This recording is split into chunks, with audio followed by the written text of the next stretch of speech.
A ver, pensemos en esto un momento. ¿Cuál es el costo real de la libertad?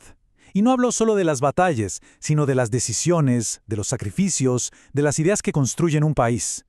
Hoy vamos a meternos de lleno en la historia de la independencia de Trujillo. Un momento, importantísimo en la historia del Perú.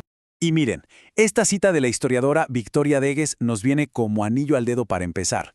Nos dice que la historia no es solo una lista de fechas en un libro, para nada. Es más bien como un ancla, un lugar donde podemos encontrar lecciones, ejemplos y la historia de Trujillo, vaya que tiene mucho que enseñarnos. Así que, con esa idea en mente, la gran pregunta es esta. A lo largo de los próximos minutos vamos a explorar los hechos, la gente de carne y hueso e incluso los mitos que rodean este momento. Todo para entender qué significó realmente este acontecimiento. Ok, empecemos por lo primero y quizás lo más importante. Uno podría pensar que un evento de 1820 es historia antigua, pero no. Es crucial entender que sus ecos siguen resonando hoy y de formas que a lo mejor ni nos imaginamos. Un ejemplo clarísimo es el de Gracia Florián. Ella es una estudiante de Derecho que, fíjense, inspirada en la importancia de los derechos, ¿qué hace? Pues crea un cuento para explicarles a los niños qué es la ciudadanía. O sea, las mismas ideas de libertad y responsabilidad que movieron la independencia siguen vivitas y coleando, inspirando a nuevas generaciones. Bueno, pero para entender por qué pasó lo que pasó en Trujillo, tenemos que rebobinar la cinta un poco, porque la independencia no apareció de la nada, ¿eh? Fue literalmente la tormenta perfecta, una combinación de problemas locales y, bueno, un caos a nivel mundial. Esta línea de tiempo nos da el panorama completo. Imagínense esto como una olla a presión. Durante décadas la tensión fue subiendo y subiendo. Las reformas borbónicas, por allá a finales del 1700, fueron las que encendieron el fuego. Y la invasión de Napoleón a España, ¡puf!, fue la gota que derramó el vaso. Y aquí está el meollo del asunto. Ojo con esto, porque estas reformas le pegaron a todo el mundo. Te subían los impuestos, creaban monopolios que te ahogaban y un punto clave, a los criollos, a la gente nacida aquí, los hicieron a un lado del poder para poner a españoles de la península. Cada medida iba sumando y sumando al enojo general que terminó siendo la gasolina para rebeliones enormes como la de Túpac Amaru. Y en medio de todo este lío, no solo había un conflicto armado, había una guerra de ideas.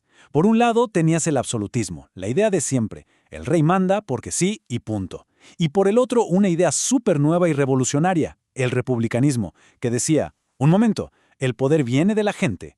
Un choque de trenes ideológico en toda regla.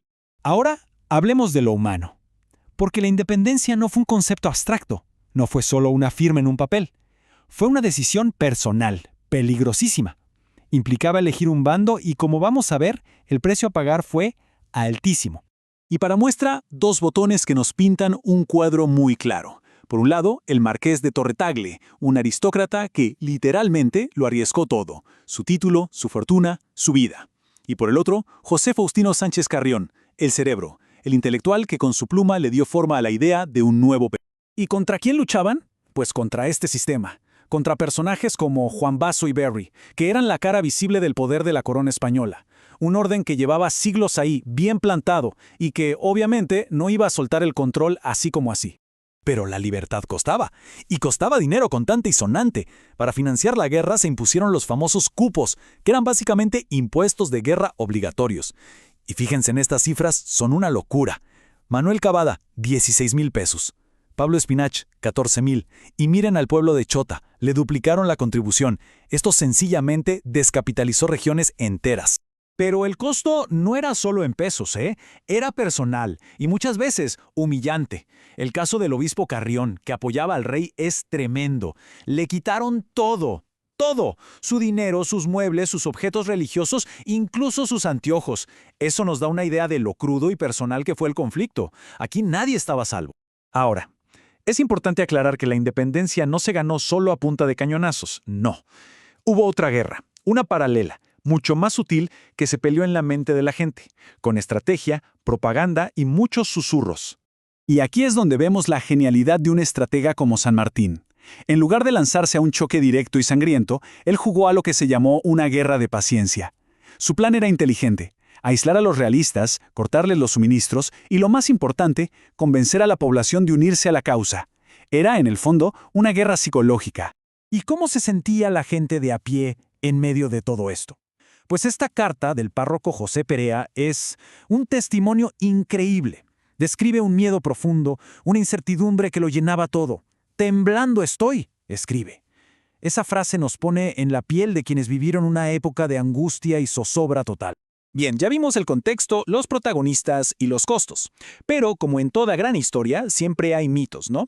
Así que en esta parte final vamos a hacer algo clave, separar los hechos de la ficción, para entender realmente lo que pasó. Vamos con el primer mito, uno súper común. ¿Fue Trujillo el primerito de todos en dar el grito de independencia en el Perú?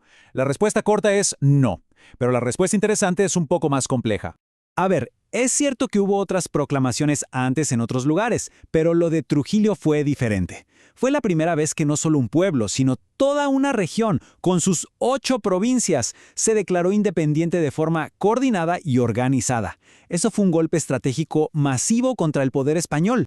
Ok, segundo mito. El lugar donde se escribió la famosa Acta de Independencia. La historia romántica, la de Postal, nos dice que fue en el seminario de San Carlos y San Marcelo.